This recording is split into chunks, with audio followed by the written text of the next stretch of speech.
Hello friends, what's up? It's Tova. I hope you all are doing well out there. Today's video is a sit down video, which I feel like I haven't done actually in a really long time. So I am excited about it. We're gonna be talking about 5 mistakes that I think I made when starting my business, or I think people do make when starting their business, and then 5 things I think I did well when starting my business, or that I think people do well when starting their business. But before we get into today's video, I need a coffee like ASAP, so let's go make one.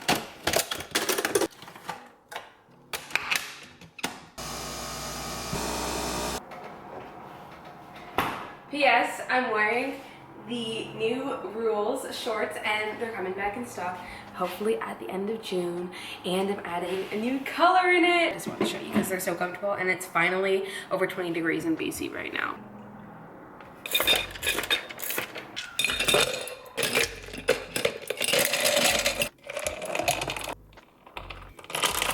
Okay, now that we have our coffee, I'm ready to start this video. I just really felt like having something to sip on, okay? I thought we could start this video off with 5 mistakes that I made. And these 5 mistakes are things that I have done and things that I've seen and have heard other people do that I think you could just avoid altogether when starting your business. And for anyone who's new here, I own a clothing brand called Reborn Club. I've had it operating for about a year and a bit now, and we are a 6-figure company. I sell hoodies and apparel that have uplifting messages on it, such as "I'm so grateful for you," which is our best-selling sweater, stuff like that. And I hope you do join the club. I hope you subscribe to this channel, follow on my socials, and follow me along on this business journey. But I love to give tips to other people, and I want you guys to be successful too, which is why I'm sharing everything that I can about my journey. All right, so the first mistake that I made when starting my business, and I feel like I've been talking about this quite a bit recently, is pricing my items too low. So when I first started my business, my items were really reasonable because I just wanted it to be easy for people to purchase from me. I felt like I didn't have a name yet or reviews or anything, and it felt weird to be charging like $50 plus for a hoodie. My prices have not changed from when I started my business, which I think is a really big issue as I'm growing my business.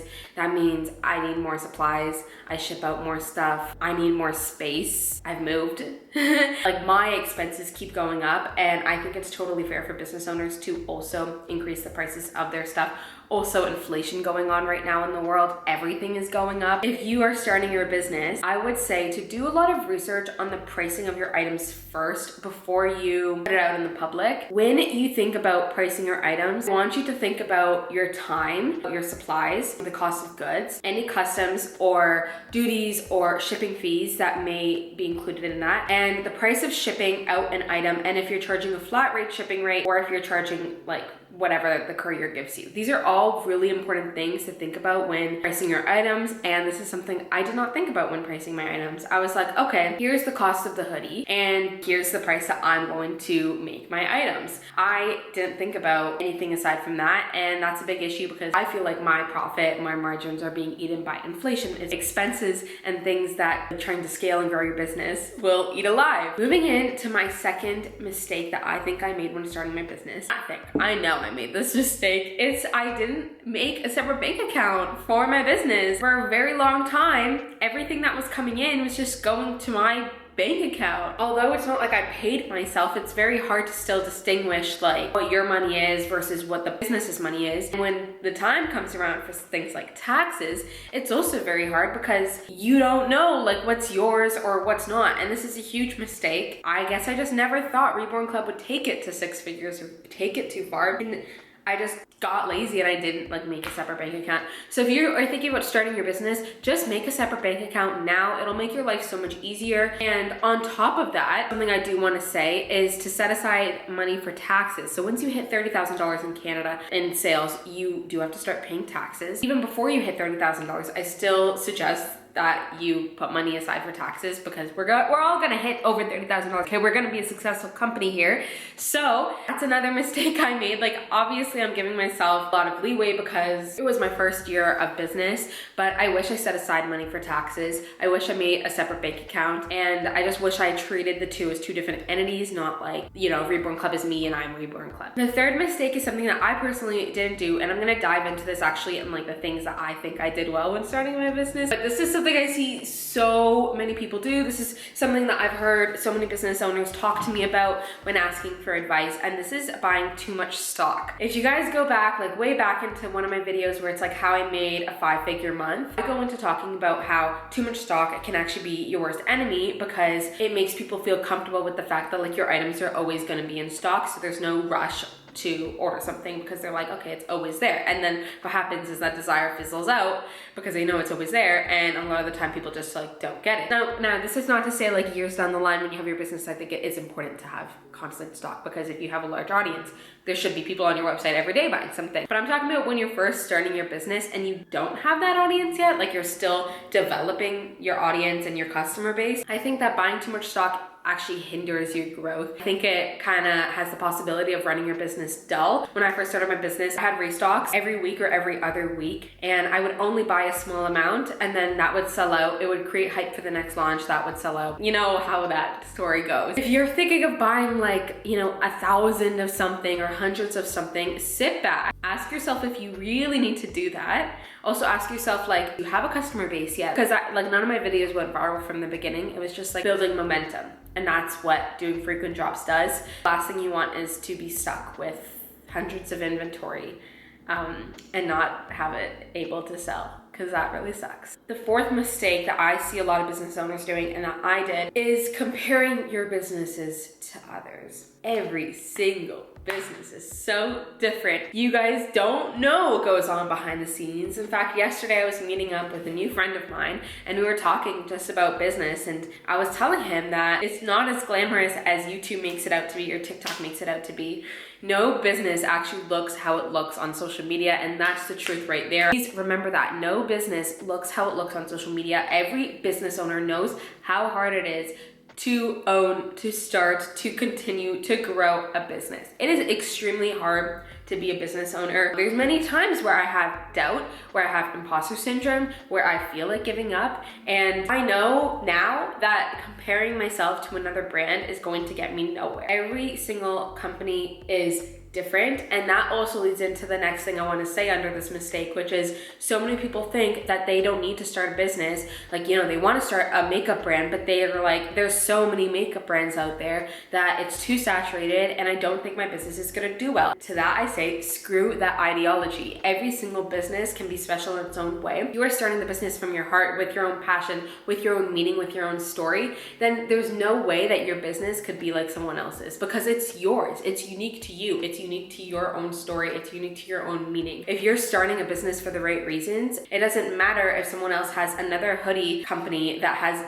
big letters on the back. It doesn't matter if someone has another candle business that sells soy candles, and it doesn't matter if someone has a makeup company that's cruelty-free. It doesn't matter what other people have, as long as you are confident in your own product and you started that with your own intentions, not because you're copying someone else or because you got the idea from someone else, but it's your idea. There's no need to compare your business to others, and I think that's a huge mistake because it keeps you spiraling down a rabbit hole and you're just never gonna be your own self. The fifth mistake that I think a lot of people make when starting their business, and I wouldn't say that I made this mistake, but I would say like it's not like I had a clear strategy, and this is having a brand strategy in general. So I made sure I had my domain, my logo, like my brand name, like the whole meaning, all the ideas already set in place before I even started it. And so I definitely want to give myself credit for that. But I know some people started their business rushing their logo, they rushed their brand name, and then months down the line they realize like they're really unhappy with that. Take a step back and make like a mind map. You start with like your brand name, story, the meaning behind your brand, your logo, your website, what you want to sell, who you want to sell it to, what social media platforms you're going to be trying to advertise the most on, what your strategy will be like, how many times will you post on those platforms, what kind of posts will you be posting on those platforms, also like where you want to see yourself in 6 months, where you want to see yourself in a year, in 3 years.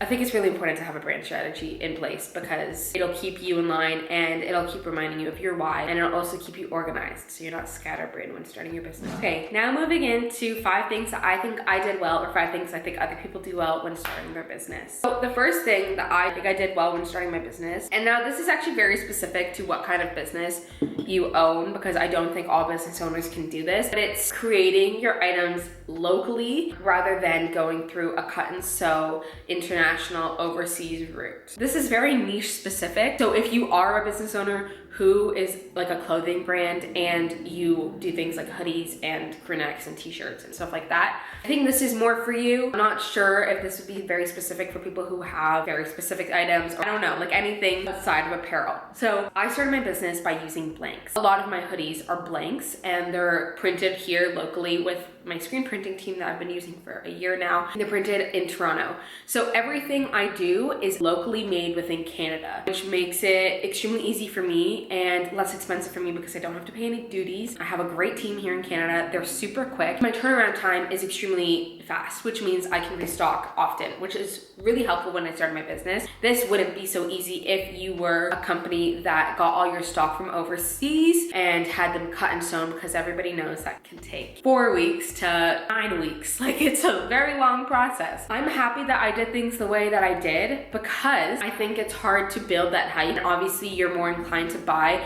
a lot of stock at the beginning if you're ordering from overseas, because it's expensive. Like, it's expensive for shipping. It takes a while and nobody wants to wait that long, so you might as well place a bulk order, which I totally understand. But if you have the means, I would try and look at the wholesale or the blanks that you have here. Once again, this is all very specific. This is very personal preference. If you want to have something that is very specific, you know, it's made with specific textures and fabric, it is harder to find stuff like that here. The other benefit of doing something locally is that you can do things in small batches and therefore you don't waste any product, which is another thing that is kind of harmful, because imagine you order like so much stock and then it doesn't sell and you want to keep ordering a new collection or something like that. It's just a waste of the environment to have all this excess fabric that isn't being put to use. So I think it's just better to order in small batches, and ordering locally allows you to do that. The second thing that I think I did right when starting my business is I started a TikTok right off the bat. And I think that was a really good idea because it allowed me to begin growing it from the very beginning, and I still have people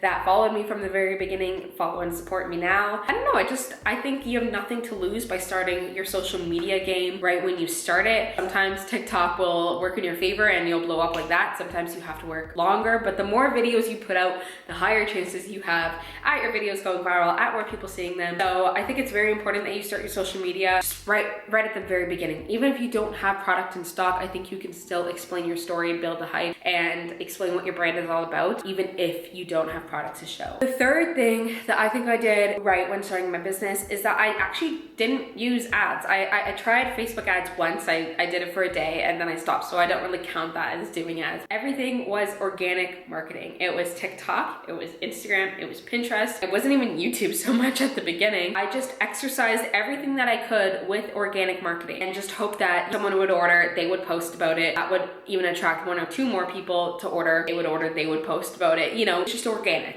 Now I think a year down the road, I am trying to dip my feet into advertising, but I still don't think it's 100% necessary. I think that there's so much that you can get out of just organic marketing, and people just don't believe in that. So they immediately are like, okay, I started my business, so I guess I have to start ads. And that's not true. Do not doubt the power of social media, because there's so much that you can do before you have to start paying for ads. And obviously paying for ads is an expense. So if you cannot pay for that, that'll be great. All right, the next thing that I think I did well when starting my business was that I was transparent. I know not everybody like wants to show face on their business and, you know, be the one on camera, and that's perfectly fine, but I think that you can still be very transparent on the practices of your business.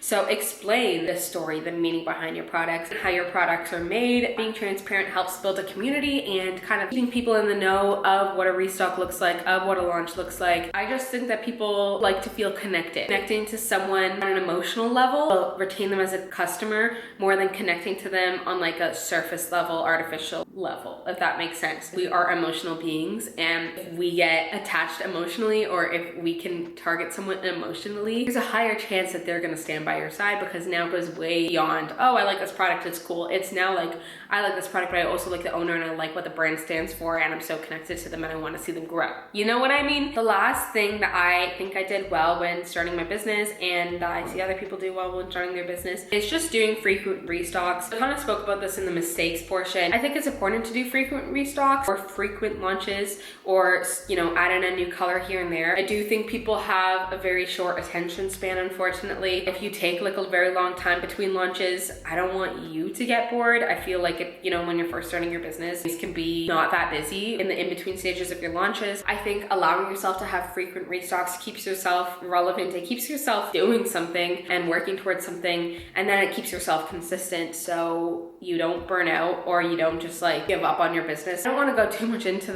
this tip, because I feel like I've just talked about it a lot, but even if you can do a restock once a month or launch once a month, I think that would be really good. That's all my tips. I hope that can really help you guys in starting your business and trying to grow your business. By no means is anything I'm saying 100% like this is it. I'm just a girl talking from my personal experience. I'm just trying to help you guys from the things that I think worked well for me, but this is in no means like saying I'm an expert or anything like that. I'm just a girl who wants to share some advice, okay? If you have any questions whatsoever, just leave a comment down below and I'd be happy to answer. Please give this video a thumbs up and don't forget to subscribe so you don't miss any videos of mine, and so we can be friends. And I guess that's it. I hope you guys enjoyed this video, and I'll talk to you sometime soon. Don't forget to stay cool. Peace. My darling, I love you, I love you, I love you, I love you.